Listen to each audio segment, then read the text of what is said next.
എല്ലാ വിദ്യാർത്ഥികൾക്കും ലേണിംഗ് ഹബിൻ്റെ മറ്റൊരു വീഡിയോയിലേക്ക് സ്വാഗതം. കഴിഞ്ഞ ക്ലാസ്സിൽ നമ്മൾ 1 മുതൽ 14 വരെയുള്ള മുൻവർഷ ചോദ്യങ്ങളും ഉത്തരങ്ങളുമാണ് ചർച്ച ചെയ്തിരുന്നത്.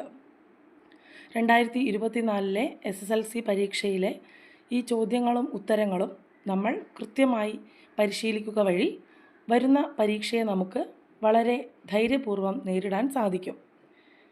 അതിനാൽ ഇന്ന് നമ്മൾ 15ാമത്തെ ചോദ്യം മുതൽ 19ാമത്തെ ചോദ്യം വരെയുള്ള ചോദ്യങ്ങളും അതിൻ്റെ ഉത്തരങ്ങളുമാണ് ചർച്ച ചെയ്യുന്നത്.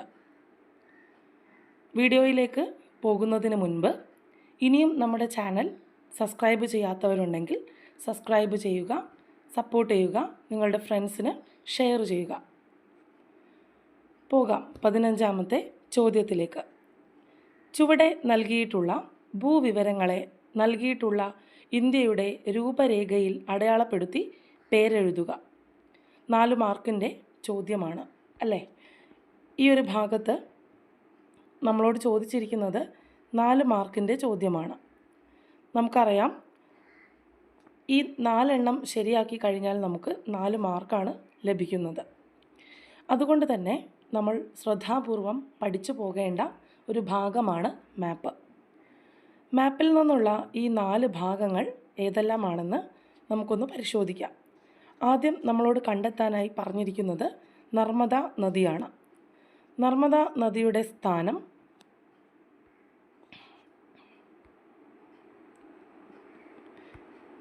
വരുന്നത്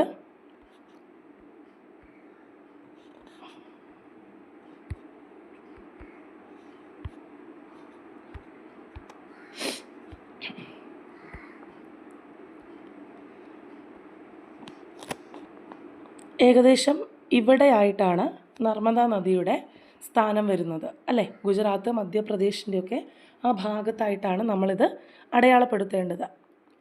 ഇനി മറ്റൊരു ചോദ്യമാണ് മാൾവ പീഠഭൂമി. മാൾവ പീഠഭൂമി നമ്മൾ അടയാളപ്പെടുത്തേണ്ടത് രാജസ്ഥാൻ്റെയും മധ്യപ്രദേശിൻ്റെയൊക്കെ ഈ ഒരു ഭാഗത്തായിട്ടാണ്. അതുപോലെ തന്നെ നമ്മളോട് ചോദിച്ചിരിക്കുന്ന മറ്റൊരു ചോദ്യം എന്ന് പറയുന്നത് കൊച്ചി തുറമുഖത്തിൻ്റെ സ്ഥാനമാണ്. അപ്പോൾ ഏകദേശം നമ്മൾ ഈ ഒരു ഭാഗത്തായിട്ട് അടയാളപ്പെടുത്തുക. മറ്റൊന്ന്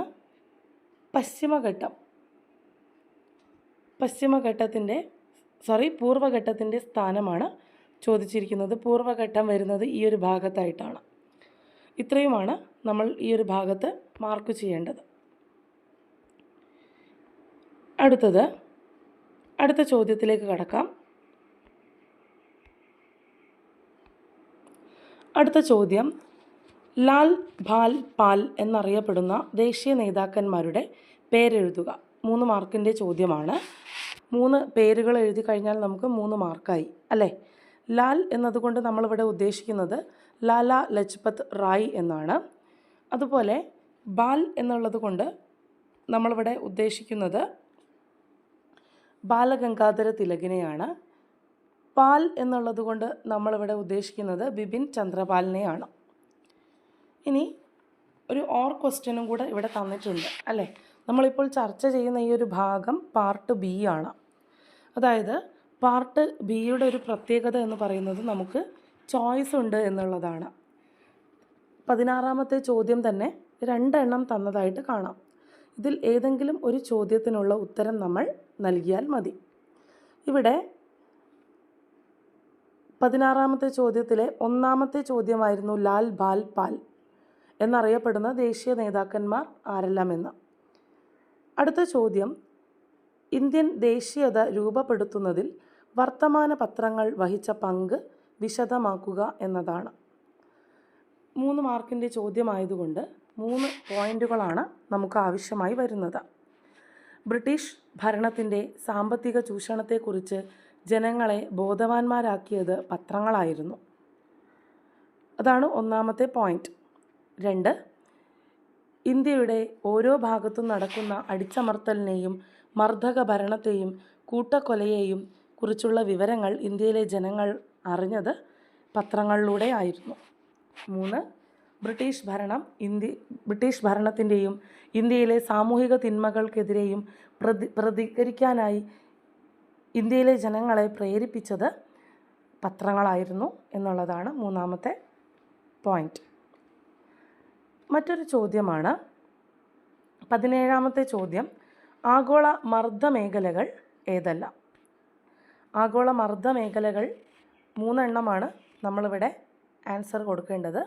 ഒന്നാമത്തേത് മധ്യരേഖ ന്യൂനമർദ്ദ മേഖലയാണ്. 2 ഉപോഷ്ണ ഉച്ചമർദ്ദ മേഖല. 3 ഉപദ്വീപീയ ന്യൂനമർദ്ദ മേഖല. ഇതിൻ്റെ തന്നെ ഓർ ക്വസ്റ്റ്യനായിട്ട് വന്നിരിക്കുന്ന ചോദ്യമാണ് ഋതുഭേദങ്ങൾക്കുള്ള കാരണങ്ങൾ എന്തെല്ലാം? സൂര്യൻ്റെ അയനം, അച്ചുതണ്ടിൻ്റെ ചരിവ്, ഭ്രമണം, അല്ലേ?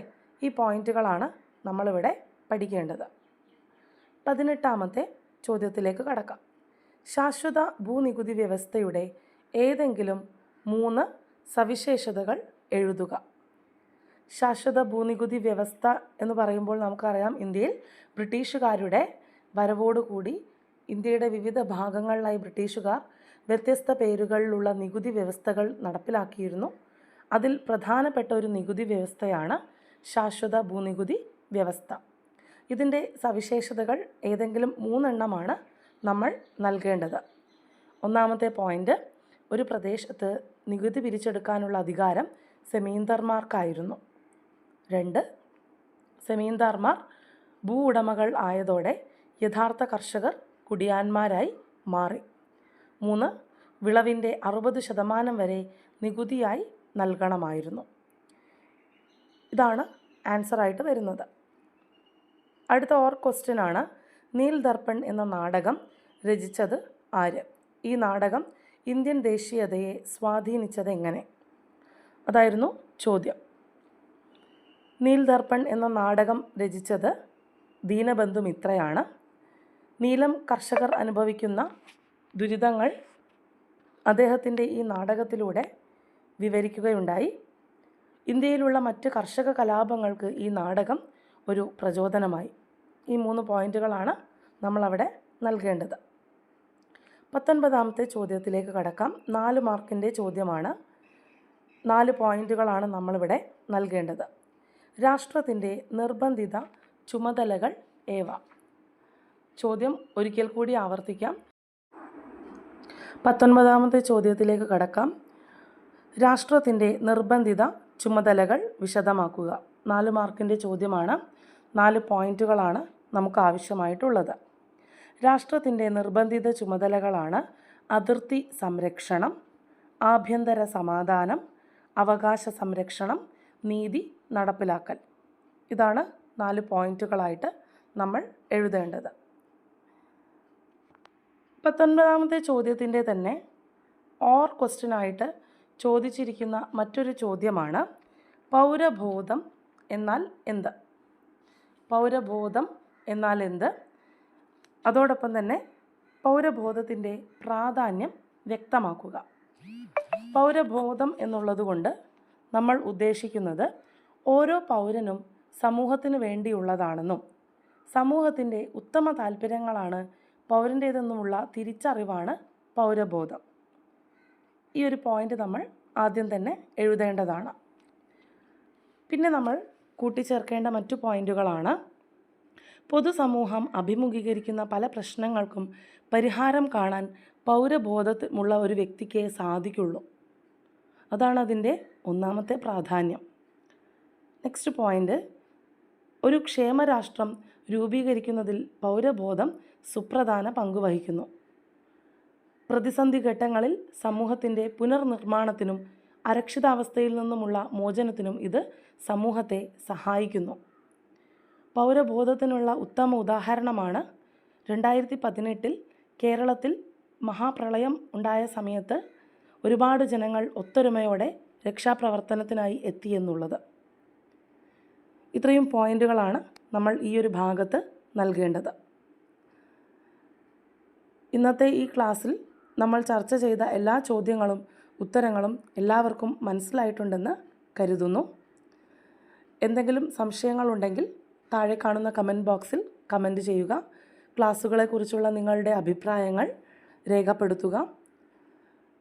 ഇന്നത്തെ ക്ലാസ് ഇതോടുകൂടി അവസാനിപ്പിക്കുന്നു. നന്ദി.